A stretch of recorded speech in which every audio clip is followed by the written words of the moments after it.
Leo ni kwa mama yangu Caro Nyaromundo. Alihangaika, alijinyima, alichoka, ili leo niseme mimi ni injinia kwa jina lako mama.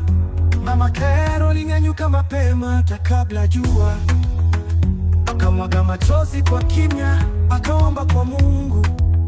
Hakukuwa na chakula, lakini alitufunika kwa upendo.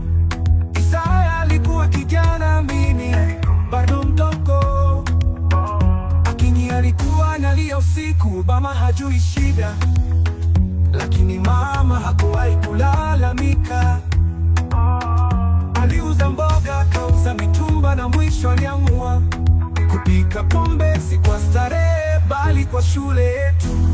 Mama Caro Nyaromundo, ulipika pombe ili tusome, ulichoma jiko kwa machozi, ukauza aibu yako kwa elimu yetu.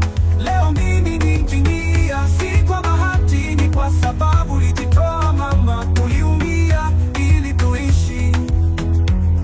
Aliuzwa kwa maneno mitaani, yule mama wachanga walimsema, lakini hawakujua alikuwa anatuokoa. Alihangaika hadi miguu ikauma, akalala njaa mara nyingi, lakini alivaa nguo za zamani. Baba akanyonyeshwa maji moto, mimi nilipewa daftari la mkopo, lakini mama alisema watasoma hata kama mimi sitakula. Na leo tunavaa heshima kwa jina lako Mama Caro Nyaromundo. Ulipika pombe ili tusome, ulichoma jiko kwa machozi, ukauza aibu yako kwa elimu yetu. Leo mimi ni injinia, si kwa bahati, ni kwa sababu ulijitoa mama. Uliumia ili tuishi. Isaya leo ni mtu mzima, mimi injinia. Akinyi anang'aa kama nyota, Obama anapanda kama tai, na kila mmoja wetu tunala maumivu yako mama. Kila mafanikio yetu ni zawadi ya machozi yako ya kimya.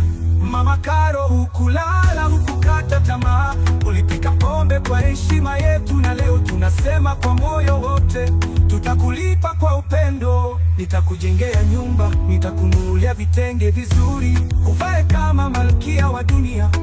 Utaitwa mama injinia, kwa jina la Precious mtoto wangu, na kwa jina lako mama tutakufikisha mbali. Mama Caro Nyaromundo, ulipika pombe ili tusome, ulichoma jiko kwa machozi, ukauza aibu yako kwa elimu yetu.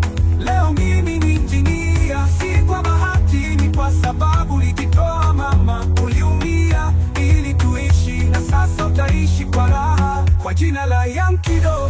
Baba Precious, mwana wa changa, mwana wa jasho, mwana wa mateso, nimefika kwa sababu ya mama Caro.